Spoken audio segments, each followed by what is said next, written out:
अटकपूर्व जामीन संदर्भात एक महत्त्वाचा निर्णय माननीय सुप्रीम कोर्ट यांनी दिला.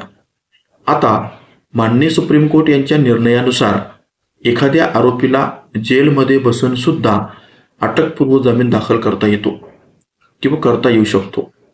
या संदर्भात सुप्रीम कोर्टाने असं म्हटलं की एखादा आरोपी जर दुसऱ्या गुन्ह्याबाबतीत शिक्षा भोगत असेल आणि त्याचबरोबर त्याच्यावर जर नवीन गुन्हा दाखल झाला असेल तर अशा परिस्थितीमध्ये त्याच्यावर दाखल होणाऱ्या जो काही नवीन गुन्हा असेल तर त्या गुन्ह्यासंदर्भात त्याला अटकपूर्व जामीन दाखल करण्याची मुभा किंवा परवानगी ही सुप्रीम कोर्टाने आता त्यांच्या निकालानुसार दिली.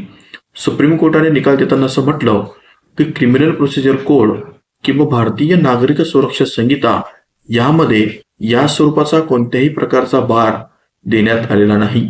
त्यामुळे अर्ज दाखल करण्याचा अधिकार